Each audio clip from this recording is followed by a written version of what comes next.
Bonjour 180, ça va bien ce matin? Oui. Êtes-vous beaucoup ou quoi? Il me semble que je ne vous ai pas entendu bien fort, là. Oui, enfin un peu d'ambiance. Bienvenue à ce dimanche 25 août. Déjà, on dirait que ça commence tranquillement à sentir la fin de l'été.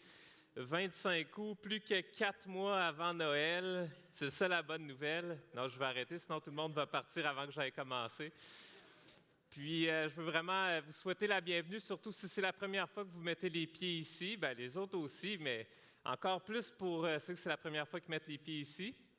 Et puis, même à ceux qui nous écoutent en ligne, puis j'en profite pour challenger, si vous nous écoutez en ligne présentement, puis que ça fait longtemps que vous êtes venus sur place ici, ou même que vous n'êtes jamais venus sur place ici encore, je vous encourage vivement à vous joindre à nous, venir voir c'est quoi un dimanche sur place, l'atmosphère qu'il y a de louer Dieu ensemble, d'écouter qu'est-ce que Dieu a à nous dire. Puis, y a-t-il de l'ambiance à 180? Bon, bien, venez voir ça, ça vaut la peine. Alors, ce matin, on continue la série sur les Nobody.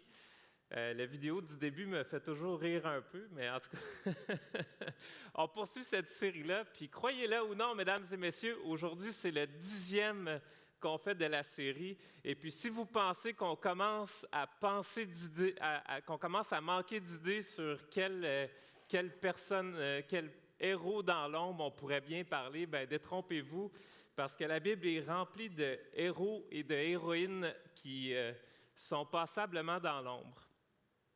C'est sûr qu'on aurait pu faire une série sur les grands personnages de la Bible, les Abraham, Moïse, David, l'apôtre Paul, l'apôtre Pierre.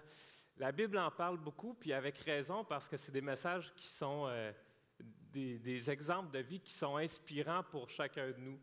Mais des fois, avec des personnages comme ceux-là, on peut avoir comme de la difficulté un peu à se lier à eux, dans le sens que, tu sais, j'aurais jamais la pression de devoir diriger un peuple de 1 million de personnes dans le désert, mettons, comme Moïse. Fait que, tu sais, c'est comme je me sens un peu loin de son contexte où je ne pense pas qu'un jour je vais faire une prédication qu'il va y avoir 3000 personnes qui vont se convertir d'un coup. Ce serait le fun, mais comme l'apôtre Pierre, fait que des fois, on regarde ces personnes-là, puis on se sent un peu loin d'eux, ce qui n'est pas le cas parce que c'est des personnes ordinaires, mais c'est moins apparent que c'est des personnes ordinaires. Mais quand on regarde les histoires qu'on est en train de voir dans cette série-ci, on se rend compte que hey, c'est des gens, des hommes, des femmes comme vous, comme moi, mais que Dieu a utilisé d'une façon particulière parce qu'ils se sont laissés utiliser à un certain moment donné. L'exemple d'Ananias, qui avait été l'homme qui avait conduit l'apôtre Paul au Seigneur, m'avait marqué parce que c'est vrai qu'on ne parle jamais de lui, mais il y a eu un appel, une décision difficile à prendre à un moment donné, puis il a décidé de placer sa foi dans ce que Dieu lui disait plutôt que dans le danger que lui percevait, puis ça a été le début d'une histoire incroyable. Alors, il y a beaucoup de choses comme ça, des petits trésors cachés, disons, qui sont dans les Écritures. C'est une des raisons aussi pour laquelle, si vous avez mis votre foi en Dieu, si vous avez déjà décidé de laisser Dieu diriger votre vie, c'est une des raisons pour laquelle je vous encourage fortement à prendre du temps à tous les jours pour regarder les Écritures, pour considérer, pour vous laisser influencer finalement par Dieu, puis par les milliers d'histoires qu'il a mis dans la Bible de personnes, d'hommes et de femmes qui ont pris des petites décisions, mais qui ont eu des grands impacts parce qu'ils ont agi avec fidélité. Et puis, c'est des choses qu'il ne faut pas négliger. Maintenant, aujourd'hui, on va regarder une personne particulière. L'histoire m'a quand même... j'ai pensé à ça beaucoup cette semaine, puis ça m'a challengé beaucoup personnellement. Juste avant, j'aimerais vous présenter un personnage ici que peut-être... En fait, je ne sais pas si quelques-uns d'entre vous le connaissent, parce que moi, la photo ne me disait absolument rien. Mais quand je vais dire son nom, vous allez dire « Ah, ben oui, tu sais, tout le monde connaît les prix Nobel. » Voici Alexandre Nobel, mesdames et messieurs, celui qui, à son décès, il a mis une fortune dans un fonds spécial et que maintenant, à chaque année, les intérêts de ce fonds-là sont utilisés pour donner des bourses, 5 bourses par année aux personnes, aux humains qui ont le plus contribué à l'avancement selon un comité qui a été mis en place. Et puis, il y a toutes sortes de domaines, là. Il y a la physique, la chimie, la littérature, la médecine, et puis même la paix. Et oui, c'est possible de gagner un prix Nobel de la paix, qui est quelque chose qui est quand même un peu, des fois, controversé. Tu sais, quand tu nomines quelqu'un pour le progrès qu'il a fait faire sur la paix, bien, peut-être que des fois, le progrès qu'il fait faire, il y a certaines personnes qui ne sont pas d'accord avec ça. Et puis là, en tout cas, ça amène toutes sortes de polémiques. Mais quand même, l'idée est noble de vouloir souligner les personnes qui ont fait le plus pour la fraternité entre les nations. Et puis, ce personnage-là, dans sa vie, lui-même n'aurait peut-être pas gagné de prix Nobel. Parce que je ne sais pas si vous savez, c'est lui qui a inventé la dynamite. Et puis, il a fait sa fortune en vendant des armes, en inventant des armes et tout. Et puis, on raconte, en fait, c'est pas vérifié, mais c'est la légende qui circule par rapport à lui. On raconte que finalement, il y a eu un changement dans sa vie le jour où un journaliste s'est trompé parce que son frère est décédé, et puis le journaliste pensait que c'était lui qui était décédé.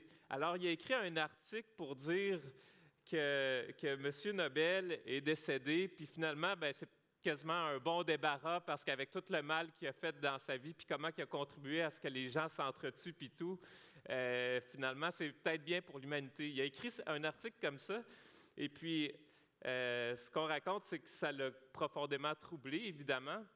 Et puis, à ce jour-là, il a décidé de dire, bien, ce que j'ai fait comme tort, je vais tenter de le réparer le plus possible. Et puis, ça a été un point tournant dans sa vie.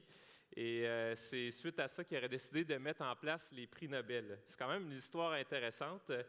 Puis, c'est intéressant aussi qu'il ait choisi la catégorie de la paix parce que souvent, en tout cas, je ne sais pas pour vous, mais si je posais la question à la sortie ici, c'est qui, selon vous, l'homme ou la femme la plus héroïque de l'histoire de l'humanité? Probablement que dans les réponses qui sortiraient, ça serait souvent des gens qui ont libéré d'un envahisseur, tu sais, les Jeanne d'Arc, William Wallace, pour ceux qui ont vu le film Braveheart, ou des personnes comme ça qui, à partir de rien, ont été capables de se libérer de l'emprise d'un empire ou quelque chose comme ça. Et puis, c'est souvent par le militaire. Tu sais, ça fait un peu appel à l'aspect patriotique, mais de célébrer les personnes qui contribuent à la paix, c'est moins patriotique parce que là, c'est plus pour un pays, pour une nation, mais c'est pour l'ensemble de l'humanité. Puis malheureusement, on a souvent plus l'intérêt de la patrie à cœur que l'intérêt de l'ensemble de l'humanité. C'est quand même intéressant qu'il y ait une catégorie des prix Nobel qui soit pour la paix. Ne trouvez-vous pas? Je ne pourrais pas dire que je n'ai pas fait d'interaction en avant, là. Alors, ce qui m'amène à parler du nobody de ce matin qui, si les prix Nobel avaient existé de son temps, si le prix Nobel de la paix était disponible, peut-être qu'elle aurait eu une nomination cette année-là. Et puis, j'ai nommé Abigail, dont on retrouve l'histoire dans 1 Samuel 25. Juste à main levée, qui ça ait dit quelque chose ici? Qui a déjà entendu l'histoire? Bon, OK. Alors, je ne sais pas si c'est moi qui ne vois pas bien ou bien l'histoire est très peu connue. Mais c'est intéressant parce qu'on va la survoler ensemble ce matin. Bon, survoler, c'est vite dit, là. On va quand même aller assez en profondeur. Puis vous allez voir qu'il y a énormément d'applications. Donc, mon but ce matin, c'est qu'on puisse on puisse sortir d'ici en ne sous-estimant pas l'importance de la réconciliation, l'importance d'entretenir des relations harmonieuses autour de nous. Et puis, c'est quelque chose que la Bible parle de long en large. Il y a des dizaines et des dizaines et des dizaines de versets qui insistent là-dessus. On va en passer une liste tantôt. Mais Abigail est certainement un exemple pour nous de personne qui a mis ça en pratique. Et puis, juste avant de défiler un peu son histoire, j'aimerais qu'on puisse déjà remettre le reste de la matinée entre les mains de Dieu. Seigneur, on veut juste prendre quelques instants pour te demander, pour te supplier d'enlever de notre tête toutes les pensées qui peuvent nous distraire ce matin, toutes les préoccupations qu'on peut avoir à la maison, avec la famille, au travail ou peu importe, puis que vraiment on soit concentré sur qu'est-ce que tu veux nous dire. Et donne-nous cette ouverture de cœur-là aussi pour que ce qu'on entende tombe dans une terre réceptive et porte du fruit. On te le demande dans le nom du Seigneur Jésus. Amen.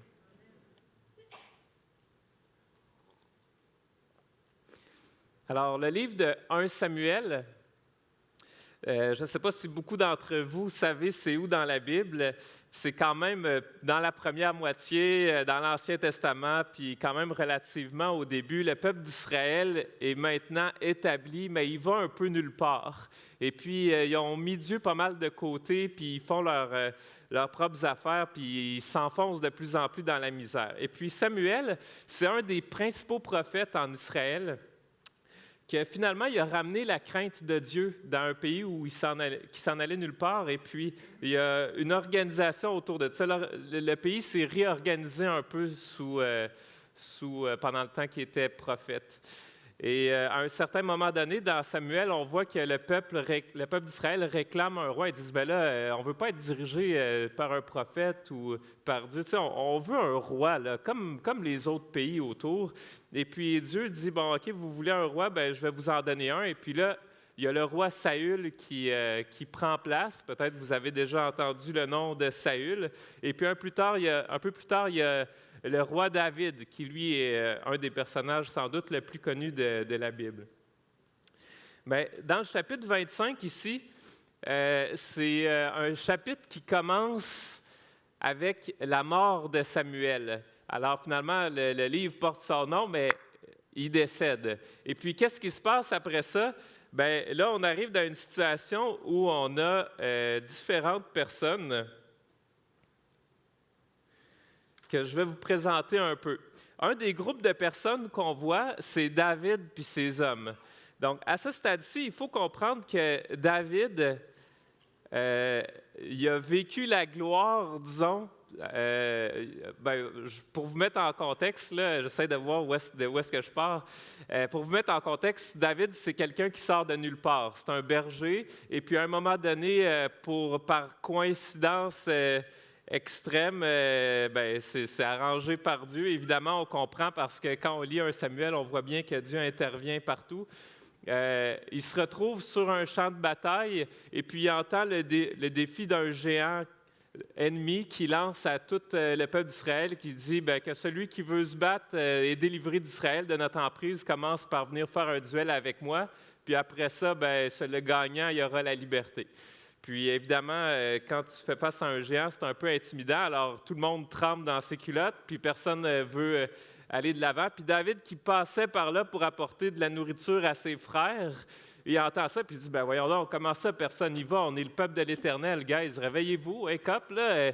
Puis là, il dit, je vais y aller, moi, si personne veut y aller. Puis il va à la guerre à la rencontre d'un homme d'expérience, un guerrier d'expérience qui est armé jusqu'aux dents, juste avec une fronde, puis avec quelques cailloux, mais avec une confiance incroyable que Dieu va faire un miracle à travers lui pour libérer son peuple. Et puis, il triomphe de Goliath. Donc, vous avez entendu cette histoire-là sûrement.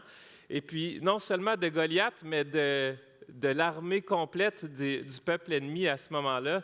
David est un héros. Rapidement, il grimpe les rangs de l'armée. Il marie la fille du roi que le roi lui donne. Alors, du jour au lendemain, il devient une célébrité, un héros national. Et puis, là où il y a un revirement dans l'histoire, c'est quand le roi il réalise, il dit « Hey, la royauté est en train de nous glisser d'entre les mains. Là. Ce ne sera plus moi qui va être le roi, ce ne sera plus mon fils, ce ne sera pas mon fils qui va être le roi si ça continue de même. Il faut que je fasse quelque chose là, pour empêcher ça, pour qu'on continue à rester les rois sur ce pays-là. » Donc là, vous voyez un peu la dynamique qui s'installe, et puis pendant Tu sais, quand on lit dans la Bible, ça peut nous sembler, peut-être 10-15 chapitres, là, comme ça, que David se sauve, mais dans les faits, on parle d'à peu près entre 10 et 15 ans où David doit se réfugier constamment. Il est pourchassé par 3000 hommes d'élite qui chassent Israël. Il est trahi à quelques reprises par des gens qui pensaient qu'il était ses proches. Les gens qui l'aident à s'en sortir sont mis à mort, sont tués de façon très cruelle. C'est vraiment pas rose qu'est-ce qu'il vit. Puis, malgré tout ce qu'il vit, il continue à démontrer, à afficher une foi en Dieu qui est solide, qui est presque inébranlable. Si vous lisez des psaumes, il y a plusieurs psaumes, il y a à peu près la moitié des psaumes qui ont été écrits par David, puis plusieurs de ses écrits sont dans cette période-là pendant qu'il se sauve pour sa vie. Et puis, bien qu'il soit un héros dans plusieurs sens, aujourd'hui, ce ne sera pas le héros duquel on va s'entretenir. Parce qu'aujourd'hui, vous allez voir, il n'y a pas eu une attitude très héroïque, disons ça comme ça. Alors ça met le contexte de David, puis il y a 600 hommes qui ont été fidèles à David, qui ont dit « Nous, David, on va te suivre, peu importe où tu t'en vas, même si notre vie est en jeu, parce qu'on voit que tu n'as rien fait, tu es innocent là-dedans, puis ta cause, on l'a à cœur. » Donc ça, c'est David, ses hommes. D'un autre volet, on voit un homme, un éleveur prospère, disons, en tout cas, je ne sais pas s'il est prospère, mais il est riche. Il y a énormément, il y a un bétail de plus que 4000 bêtes si on compte les moutons, les chèvres et tout. Alors, il doit avoir des dizaines et des dizaines, peut-être même quelques centaines de serviteurs. Tu sais, dans ce temps-là, c'était lui qui faisait rouler la région, disons. C'était l'employeur de la région. Et puis, bien qu'il descende d'une famille noble, il est reconnu pour sa dureté, pour sa méchanceté, son entêtement, puis ses serviteurs semblent l'éviter. Si possible, ils ne vont pas lui parler. Tu sais, c'est à ce point-là, là, tu ne veux pas avoir affaire à cet homme-là. Et puis, la troisième personne qu'on voit dans ce texte-là s'appelle Abigail. Abigail, c'est une femme qui est reconnue pour son intelligence, sa beauté, puis elle a comme de la classe dans son approche, mais est probablement victime d'un mariage arrangé parce qu'elle est mariée avec Nabal. Dans ce temps-là, ce n'était pas nécessairement les femmes et les maris qui décidaient qui allait marier, c'était souvent la famille, puis vu que Nabal était riche, bien, en tout cas, ça laisse supposer que c'était un mariage arrangé. Malgré tout, c'est une femme qui reste forte, puis qui a tout le respect de ses serviteurs, puis la confiance des serviteurs de son mari, qui passent, comme vous allez voir, il passe par elle quand il y a des choses à régler. Et puis l'histoire d'aujourd'hui, finalement, qui commence après la mort de Samuel, c'est que David continue de se cacher. Donc, il retourne dans sa région du sud d'Israël, et puis ça tombe que c'est la région dans laquelle Nabal est l'éleveur. Et puis pendant, je ne sais pas combien de temps, c'est pas mentionné, peut-être pendant plusieurs mois, David reste là. Et puis il faut comprendre qu'à cette époque-là, quand tu es un groupe militaire de 600 hommes, ben, ça amène un certain respect des lois dans le coin. C'était quand même assez sur la frontière et puis l'ennemi faisait souvent des raids pour aller voler du bétail ou tuer des gens et tout. Mais quand il y a une semi-armée de 600 personnes qui sont là, finalement, les pays ennemis ils restent un peu plus tranquilles. Et puis, l'histoire nous démontre que les gens étaient très au courant que la présence de David apportait une grande sécurité et même une prospérité dans les environs. Le texte qui est dit ici, que je vais faire afficher, merci beaucoup. Ça, c'est pas le passage, ça serait avant. Alors, c'est une citation à un moment donné qui se dit à un serviteur de Nabal qui dit ça. Il dit « Ces gens, en parlant de David puis tous ces hommes, ont été très bons pour nous. Ils ne nous ont jamais fait aucun mal, parce que d'habitude, les groupes militaires, c'était plus des bandits. Ils ne nous ont fait aucun mal et rien n'a disparu pendant tout le temps que nous étions auprès d'eux dans la campagne. Et puis là, c'est le verset clé ici. Ils nous ont protégés comme un rempart nuit et jour pendant tout le temps que nous avons passé avec eux auprès des moutons. Alors là, on arrive, c'est la période de la tonte des moutons, donc la laine de 3000 moutons est rasée. Imaginez, ça doit faire des quantités incroyables. C'est l'abondance. Et puis, dans ce contexte-là où on est présentement, quand c'est l'abondance, le temps de raser les moutons comme ça, toute la communauté en bénéficie. Il n'y a personne qui est laissé de côté. Là. Il y a un peu la notion de tout le monde a contribué, fait que tout le monde a droit à quelque chose. Pour une raison X, David, il n'a rien reçu. Alors là, il se dit, écoute, peut-être qu'ils ont oublié. Là, on va envoyer quelques personnes pour aller rappeler finalement que c'est un peu... peut-être qu'il faudrait penser à nous aussi. Là, on a quand même fait quelque chose, là, au point que les gens le reconnaissent. Alors, il envoie des gens vers Nabal pour lui dire... oubliez-nous pas, s'il vous plaît. Puis, si vous avez quelque chose à nous donner, n'importe quoi, on serait très content de pouvoir se joindre à la fête avec vous. À ce stade-ci, il faut comprendre que Nabal, il y a différentes options. Il pourrait dire, premièrement, c'est vrai, voyons donc, on va partager, puis on va donner généreusement parce que sans eux, on n'aurait pas eu l'abondance qu'on a eue cette année. Une deuxième option aurait été de dire, bon, je veux quand même pas perdre la face auprès des gens qui entendent cette requête-là. On va leur donner un petit quelque chose en s'excusant de ne pas pouvoir donner plus. Là, il aurait pu dire ça aussi. Ou une troisième option aussi, il aurait pu dire, écoutez les gars, je suis vraiment désolé, mais on a fait effort, puis il ne reste plus vraiment rien, mais l'année prochaine, allez pas trop loin l'année prochaine. Il aurait pu dire quelque chose comme ça aussi. Quelle option il choisit? Aucune des trois. Il prend la quatrième. Il dit, êtes-vous malade? Je vais-tu partager avec vous qu'est-ce qui est à moi? Il dit, il sort de la réponse, qui est David et qui est le fils d'Isaïe? Isaïe, c'était son père, donc ce qui démontre qu'il avait quand même une certaine connaissance de qui était David. De nos jours, il y a trop de serviteurs qui s'enfuient de chez leur maître. Hey, arrêtez, là, ici, c'est qui David? Tout le monde connaît David. Et vous croyez que je vais prendre de mon pain, de mon eau, de ma viande que j'ai fait débiter pour mes tondeurs, pour les donner à des gens venus de je ne sais où? Alors ça, c'est la réponse qu'il donne. Alors, est-ce que Nabal est un peacemaker? Pas tellement.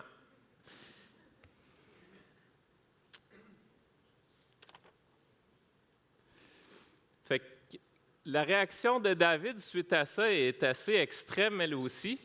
Alors, on va la lire ensemble. Comme ça, vous voyez que ce n'est pas moi qui invente des choses. Je me dis au moins, au moins quand c'est là. David, il réagit très fort. Il dit, « C'est donc en vain que j'ai protégé tous les biens de cet homme dans la steppe pour qu'il ne perde rien de ce qu'il possède. Il me rend le mal pour le bien. Que Dieu fortifie tous mes ennemis et même qu'il les bénisse. Si d'ici demain matin, au lever du jour, je laisse subsister un seul homme dans sa famille. » Alors, David s'apprête à faire une gaffe monumentale.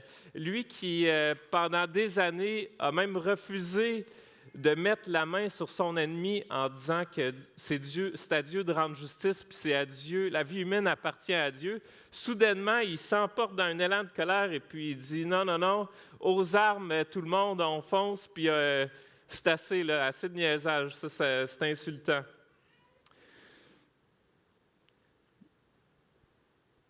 En parallèle à cette histoire-là, les serviteurs qui s'en vont dire le message à David, puis David qui s'emporte, en parallèle, il y a un serviteur de Nabal qui a entendu la réponse de Nabal qui donnait à David, au messager de David, et puis il dit « ça n'a pas de bon sens, qu'est-ce qui va se passer là?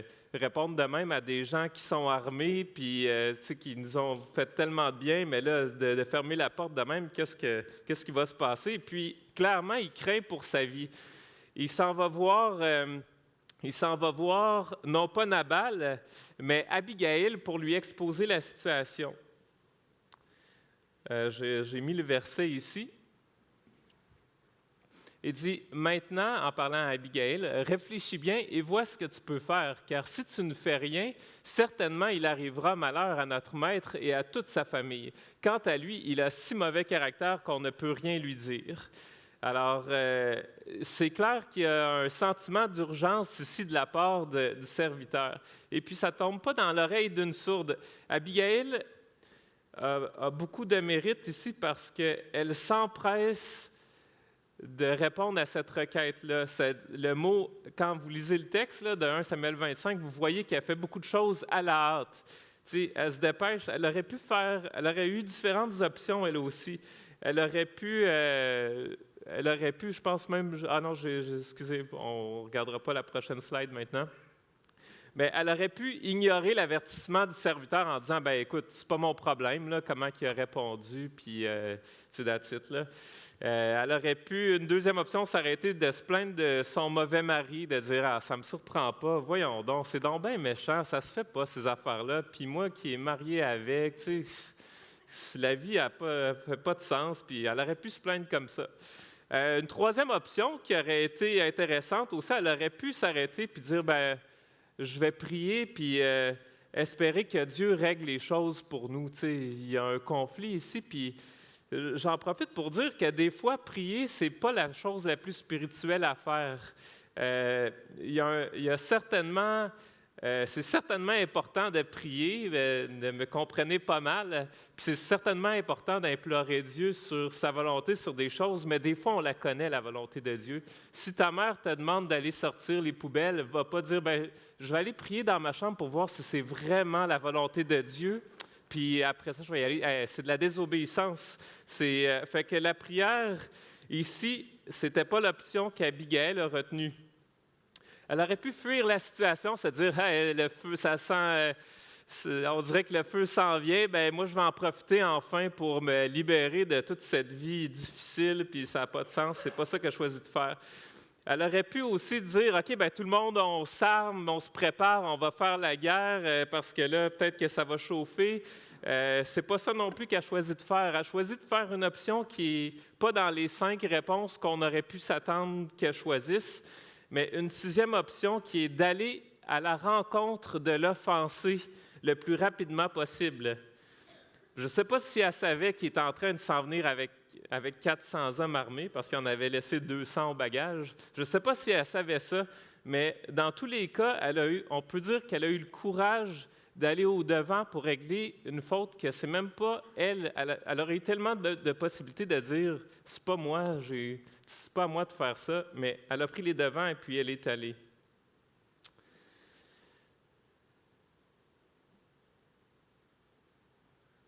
Alors, elle choisit d'aller à la rencontre de l'offensé en se hâtant.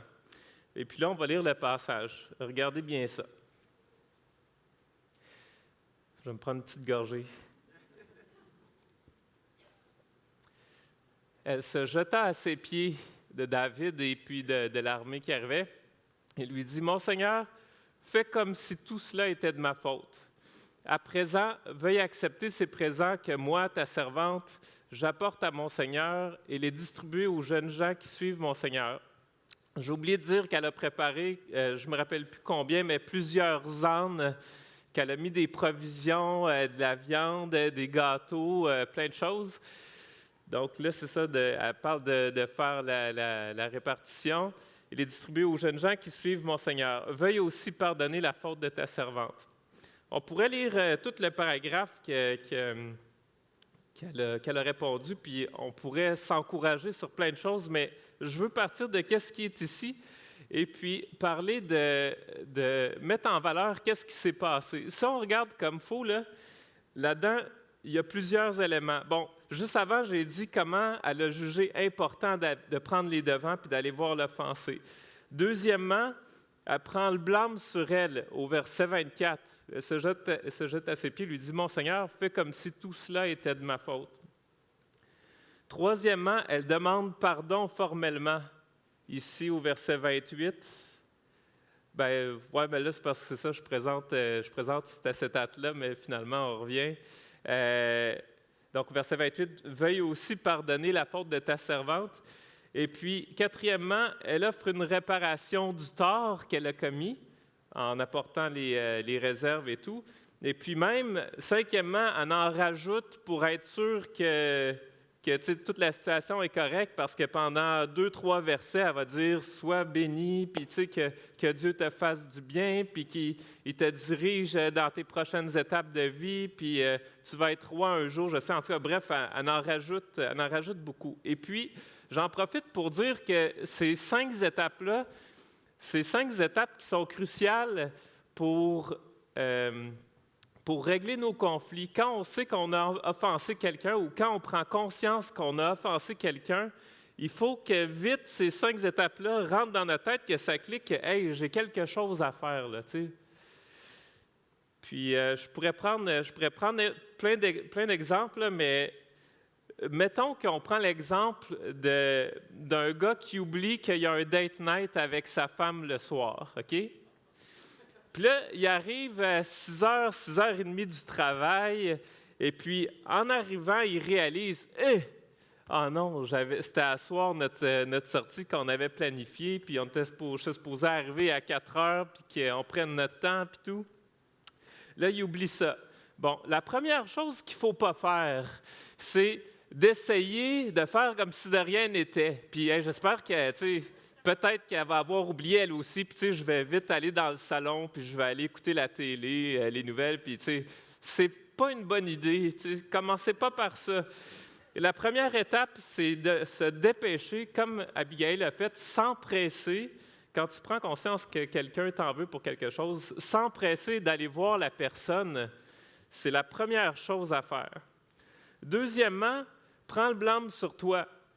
Si tu vas la voir puis tu dis « OK, là, je suis en retard, mais je suis comme ça, puis je ne suis pas parfait, puis de toute façon, si tu n'avais pas déplacé la date parce qu'on avait prévu le faire demain, là, ça m'a tout mêlé. Là, fait que, si tu fais ça comme ça, je te garantis que ce ne sera pas la paix entre toi et ta conjointe. Donc, la deuxième étape pour régler un conflit, c'est de prendre le blâme sur soi. Abigail est un exemple ici parce que même elle prend un blâme que, c'est pas vraiment elle, mais c'est comme si par association, vu que c'est son conjoint, elle accepte de dire « Regarde, j'aurais dû être plus allumé puis savoir qu'il allait répondre quelque chose qu'il n'a pas entendu, puis j'étais pas là. » Puis c'est comme ça qu'elle phrase, si vous regardez le texte, là, c'est comme ça qu'elle phrase, elle dit « J'étais pas là ». C'est comme si elle s'excuse de ne pas avoir été là pour avoir donné une réponse qui a de l'allure. Alors, elle prend le blâme sur elle. Troisièmement, demande formellement pardon. Je dis ça parce que, à la limite, quelqu'un pourrait dire bon, OK, là, je suis en retard, là, excuse-moi, là, c'est pas la fin du monde, là. OK, tu t'excuses-tu vraiment parce que tu es désolé, puis parce que tu demandes à la personne de te pardonner, ou c'est comme tu essaies d'acheter la paix?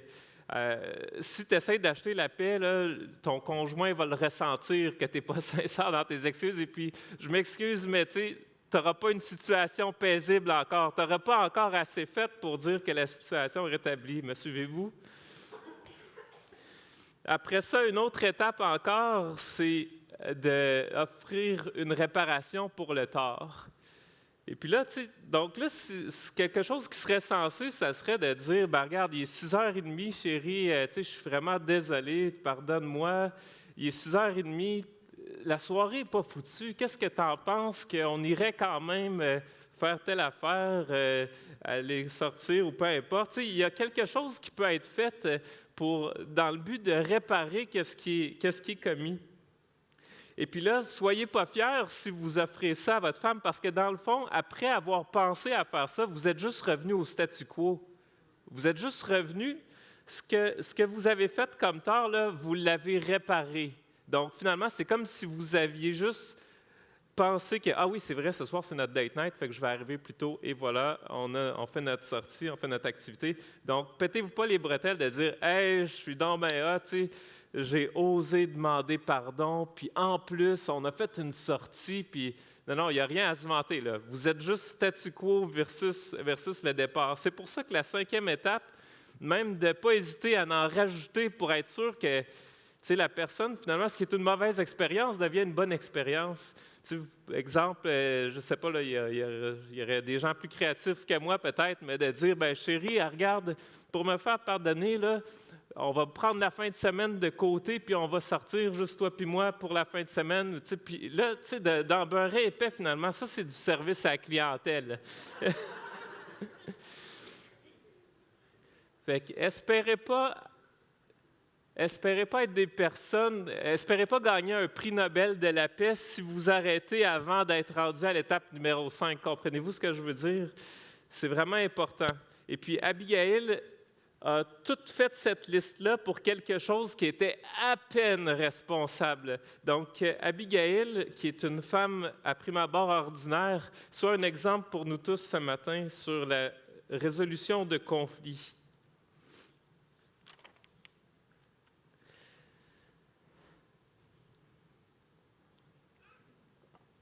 Quelle a été la réponse de David, vous pensez? On va la lire ensemble. David répondit à Abigail, « Béni soit l'Éternel, le Dieu d'Israël, de t'avoir envoyé aujourd'hui sur ma route. Béni sois-tu pour ton bon sens. Béni sois-tu de m'avoir préservé d'en venir au meurtre et de me venger moi-même. Vraiment, l'Éternel, le Dieu d'Israël, m'a empêché de vous faire du mal. » C'est un miracle, hein? Parce qu'un homme change d'idée. Non, mais tu sais, ce serait facile dans cette histoire-là. Bien, avec raison, on peut blâmer David quand même. C'est quand même exagéré comme réaction, évidemment. C'est une erreur monumentale, comme j'ai dit, qu'il allait commettre. Mais il a toujours bien le mérite d'avoir écouté la personne d'avoir reçu la personne qui venait donner des excuses. Puis, il voit l'intervention de Dieu là-dedans, et puis l'intervention de Dieu ne fait que commencer parce que quand on lit la fin de l'histoire, on va la lire ensemble.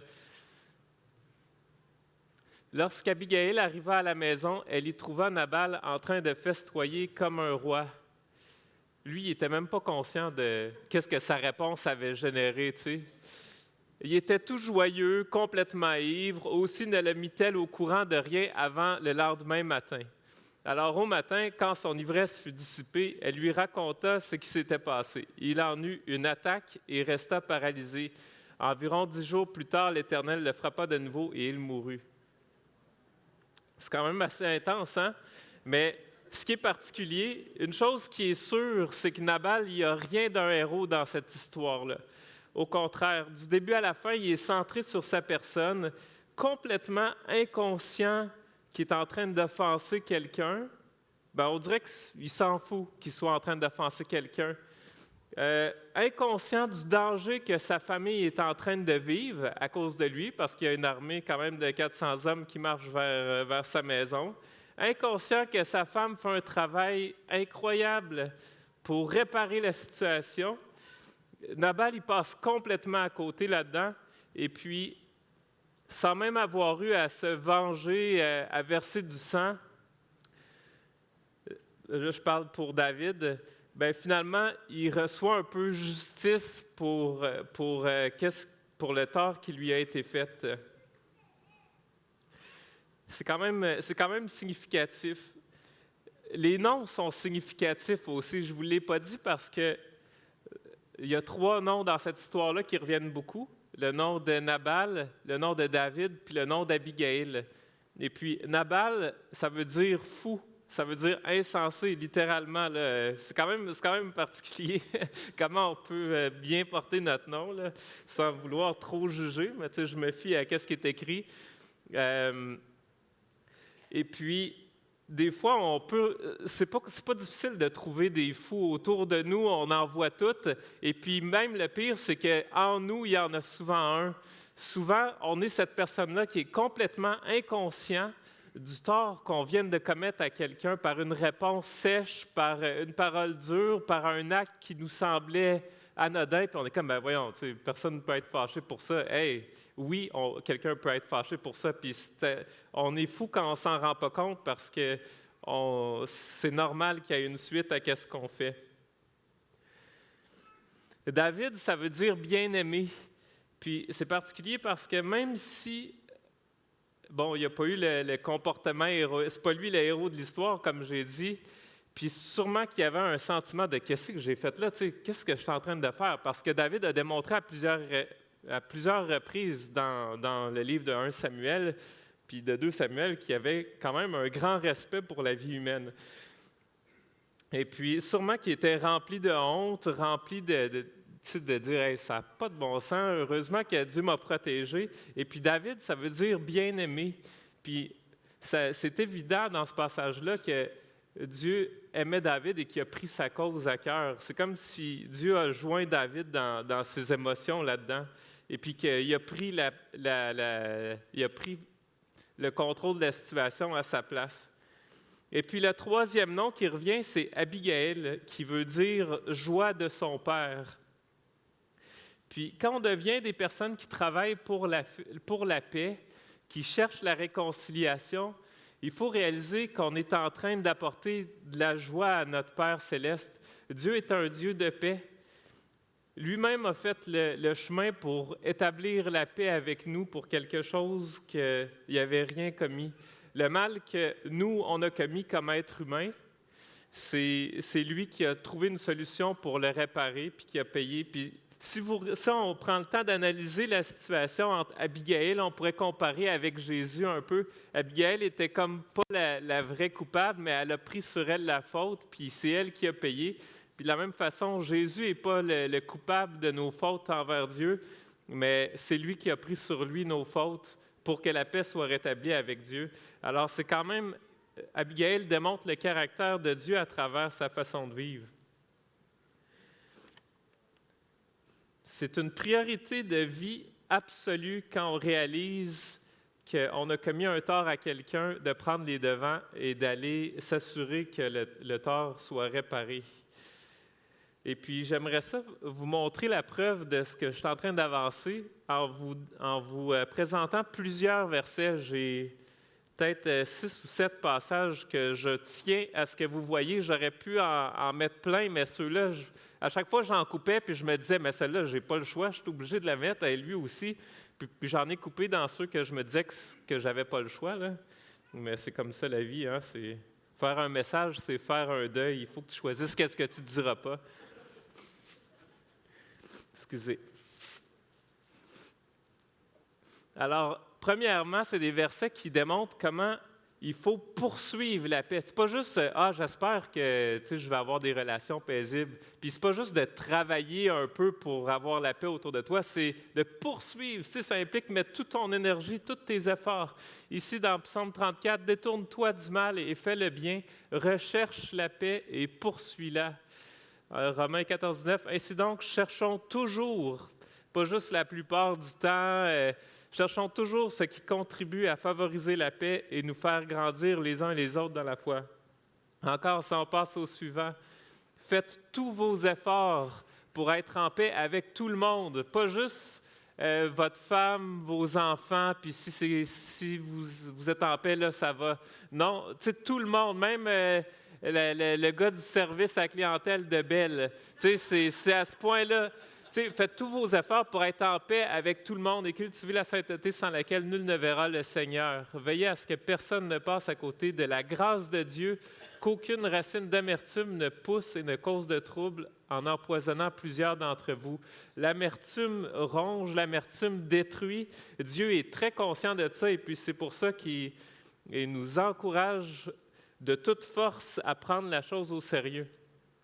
1 Pierre 3, 10, si quelqu'un, en effet, veut aimer la vie et voir des jours heureux, qu'il préserve sa langue du mal et s'élève des paroles trompeuses, qu'il se détourne du mal et fasse le bien, qu'il recherche la paix et la poursuive, car les yeux du Seigneur sont sur les justes et ses oreilles sont attentives à leurs prières, mais il se tourne contre ceux qui font le mal.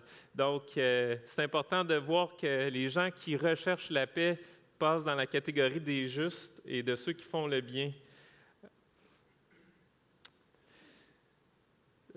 Tous ces versets-là que je suis en train de lire, là, c'est pour que vous vous dites moi, je ne suis pas une personne qui est très en paix avec mes relations, mais c'est pas grave, c'est moi, je suis comme ça. Non, puis personne n'a d'excuse à avoir. On est tous responsables de mettre tout l'effort, toute l'énergie qu'on peut y déployer. Romains 12, 17, ne rendez à personne le mal pour le mal. Ça c'est comme l'histoire qu'on vient de lire, là. Ne rendez à personne le mal pour le mal. Recherchez ce qui est bien devant tous les hommes. Si cela est possible, dans la mesure où cela dépend de vous, soyez en paix avec tous les hommes. Puis ne vous vengez pas vous-même, bien-aimés. Bon, c'est ça, la vengeance appartient à Dieu, mais si c'est possible, dans la mesure où cela dépend de vous. Tu sais que la seule raison pour laquelle quelqu'un t'en veut, là, c'est parce qu'il ne t'aime pas la face. Tu sais, à part ça, là, on ne devrait pas avoir personne qui nous en veut, parce qu'on a tout fait en notre possible pour rétablir une situation ou pour que la personne soit en paix avec nous. Tu sais, ce n'est plus de notre côté la responsabilité. Et puis, un autre verset encore, le prochain. Si donc, au moment de présenter ton offrande devant l'autel, tu te souviens que ton frère a quelque chose contre toi, c'est Jésus qui parle en passant, c'est quand même intéressant. Laisse là ton offrande devant l'autel et va d'abord te réconcilier avec ton frère, puis tu reviendras ensuite présenter ton offrande. Ce que Jésus est en train de dire ici, là, on pourrait l'appliquer à nous aujourd'hui, puis de dire que la priorité, là, ce n'est pas de venir à l'Église chanter des louanges. La priorité, c'est de régler tes conflits. Fait que de la même façon que tu peux dire « Ah, ben là, c'est dimanche matin, tu sais, je vais tout faire pour être à l'Église parce que c'est dimanche matin. » Bien, de la même façon, même encore plus important, c'est de dire « Hey, je me demande si je n'ai pas froissé telle personne. Hey, je vais aller le voir, je vais aller la voir pour être sûr qu'il n'y ait rien. » C'est encore plus important dans l'ordre des priorités de Dieu. C'est Jésus qui dit ça. C'est encore plus important dans l'ordre des priorités de Dieu de régler ses conflits que de louer Dieu. C'est quand même spécial quand on voit ça comme ça. Et puis, non, là, je viens de lire une série de versets pour dire c'est important d'entretenir des relations harmonieuses, mais la Bible va encore plus loin que ça. On est responsable d'être des ouvriers de paix, qu'autour de nous, notre entourage vive des relations de paix. Donc, si, exemple, ma fille puis ma femme ne s'entendent pas bien, mais j'ai peut-être un rôle à jouer. Si mon employeur, à mon travail, j'ai 2 collègues qui ne s'entendent pas bien, peut-être que j'ai un rôle à jouer aussi. Puis c'est important de comprendre ces choses-là. J'ai 3 versets là-dessus là, que je veux vous montrer. Donc ça, on peut tourner. Merci. « Heureux ceux qui répandent autour d'eux la paix, car Dieu les reconnaîtra pour ses fils. » Tu sais, que la paix soit contagieuse, que quand les gens au travail ils pensent à vous, ils disent hey, « ça, c'est quelqu'un qui rétablit les liens, puis à cause de cette personne-là, les liens sont plus forts. » Puis, tu sais, que le croyant soit connu comme ça, parce que Dieu est comme ça. C'est ça que Dieu il veut pour nous. Un autre verset, même de prier, tu sais, je recommande en tout premier lieu que l'on prie pour les rois et pour tous ceux qui sont au pouvoir, afin que nous puissions mener à l'abri de toute violence et dans la paix une vie qui exprime dans tous ses aspects notre piété et qui commande le respect. Donc, l'apôtre Paul, il parle même de l'importance de prier pour avoir un environnement de paix. Fait que c'est quelque chose d'autre aussi. Puis, il y a un dernier verset que je veux montrer par rapport à ça, qui n'est pas sans importance. La sagesse d'en haut est tout d'abord pure, ensuite porteuse de paix, douce, conciliante, pleine de compassion, de bons fruits. Elle est sans parti pris et sans hypocrisie. Le fruit de la justice est semé dans la paix par ceux qui travaillent à la paix. Je suis marqué par ce verset-là. Quand on lit le mot « justice » ici, là, c'est dans le sens les principes moraux de Dieu qui font du bien. Tu sais, les fruits de la justice, c'est le bien. Quand les principes moraux de Dieu sont appliqués, il y a du bien qui en découle, mais tu ne peux pas semer ces principes moraux-là si ce n'est pas dans la paix, si tu ne travailles pas pour la paix. C'est 2 choses qui ne peuvent pas être séparées. Puis, malheureusement, les chrétiens sont souvent réputés pour être des personnes qui sont bornées, froides, portées à se sentir supérieures au nom de la vérité, parce qu'on dit, au moins, il faut commencer par la vérité, tout d'abord pure. La sagesse d'en haut est tout d'abord pure. C'est vrai qu'il faut commencer par ça, mais c'est juste le point de départ. Si tout ce que tu as, c'est tu défends la vérité, mais au détriment de toutes les relations qui sont autour de toi, mais il y a peut-être quelque chose que tu ne fais pas à l'image de Dieu ici. Puis j'aime beaucoup l'expression, tout de suite, être porteur de paix. Porteur de paix, là, ça en dit long, c'est comme tu la propages. Puis il y avait un petit gars qui était fâché contre ses amis à un moment donné. Puis c'est l'histoire d'un petit gars qui restait dans une montagne. Puis il était fâché contre un ami, puis il disait « le petit maudit, il va le regretter ». Puis sa mère le pogne en train de dire ça. Puis elle dit « viens-t'en ici ». Ils s'en vont là où ils voient bien la montagne. Puis il dit, la mère a dit « crie à la montagne, crie-y, sois maudit ». Fait que là, le petit gars, il ne comprend pas trop, mais pourquoi ma mère veut que je dise ça, t'sais? Fait que là, finalement, il le fait, puis il crie « Sois maudit, sois maudit, sois maudit, sois maudit ». Puis là, ça l'a comme saisi, puis là, il se rend compte, sa mère a dit « Tu vois, quand tu dis ça à quelqu'un, ça peut te revenir de plein de façons. » Puis elle dit « Au contraire, crie « Sois béni ». Puis là, il fait ça « Sois béni, sois béni, sois béni, sois béni ». Puis elle dit, tu vois, ce que tu sèmes, c'est ça que tu vas récolter. C'est ça le principe de Dieu.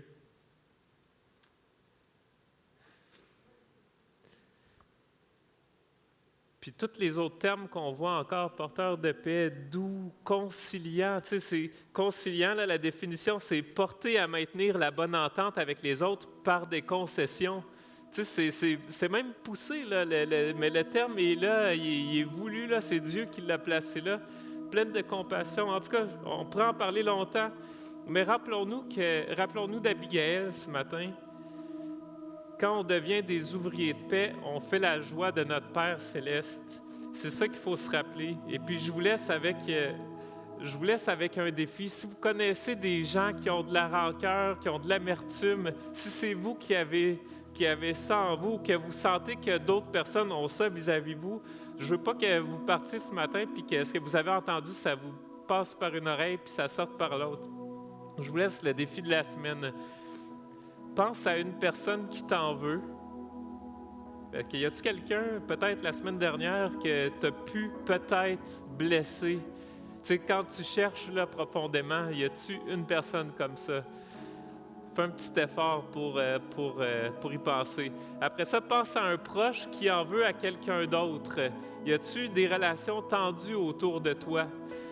Et puis, si c'est le cas, si un ou deux est vrai, ben le défi pour toi, c'est celui-ci. Empresse-toi d'être un porteur de paix, comme Abigaël. Elle n'a même pas pris le temps de prier. Bon, peut-être que là, vous avez le temps de prier. La situation n'est peut-être pas autant urgente, mais niaisez pas, prenez pas ça à la légère. Dieu veut que vous ayez des relations harmonieuses et que vous ayez une influence sur les autres autour de vous pour que votre entourage ait des relations harmonieuses. Alors, que Dieu bénisse sa parole.